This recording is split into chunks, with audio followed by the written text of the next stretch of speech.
السلام عليكم. كنتمنى تكونوا كاملين بخير وعلى خير. مرحبا بكم معايا في قضية جديدة من قضايا ما وراء الحقيقة. قصتنا اليوم غتبدا من محافظة المنوفية في مصر. الحادث اللي غنهضروا عليه اليوم هو باقي جديد، تقريبا 5 أيام باش وقع. البنت اللي كتشوفوا في الصورة، العروسة اللي كتبان فرحانة بالزواج ديالها، راجلها حط أسوأ نهاية لبدايتهم، قتلها بعد 4 شهور من الزواج. والسبب أغرب من الخيال، السبب خارج كل توقعات. كريمة بنيتها زوينة محترمة، العمر ديالها 20 سنة. في الأسبوع الأول من الزواج بداو المشاكل مع الزوج ديالها أيمن، 25 سنة. السيد الله يخليكم كيطلب من مراته الذهب على أساس أنه هو اللي شاريه لها. في الأول كريمة رفضات، ولكن أيمن ضربها وهي طبعا خافت على راسها وعطاتو ليه. مشات غضبات في دارهم وهي باقة عروسة جديدة، وطبعا سي أيمن مشى موراها ورجعها. ووالديها وافقوا أنها ترجع بحجة أنها باقة عروسة جديدة، وهاد المشاكل كيوقعوا في قاع الديور بين قاع الأزواج. واش العنف يوقف؟ أكيد لا. حسب تصريحات الجيران، أيمن وكريمة كانوا ديما كيتدابزوا وصوتهم كيوصل حتى للزنقة. كريمة غضبات مرة الثانية والمرة الثالثة، ودارهم كانوا ديما كيرجعوها. بعد مدة كريمة كتكتشف أنها حاملة، ولكن للأسف الفرحة ديال الحمل ما غتكملش، حيت بعد ما زارت طبيبة التوليد كريمة عرفت أنه الحمل ديالها في خطر، والطبيبة طلبت منها تمتنع عن الجماع في الشهور الأولى من الحمل. طبعا هذه مسألة عادية كتكون عند أغلب النساء اللي عاد كيتزوجوا، كيكون خطر إجهاض، خطر على الجنين، لذلك الطبيبة كتنصحهم بالامتناع عن الجماع. قالتها لراجلها، ولكن واش يتفهم الوضع ويحترم قرارها وقرار الدكتورة؟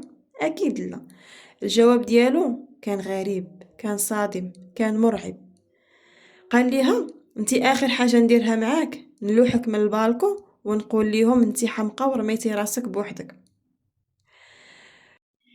ايوا يا سيادي، هذا هو السبب الصادم اللي خلاه يقتل مراته اللي كانت حاملة بولده. أيمن وخا عارف الحالة الصحية د مراته وبقى كيطلب منها علاقة، وهي مرة كترفض مرة كتلبي ليه رغباته.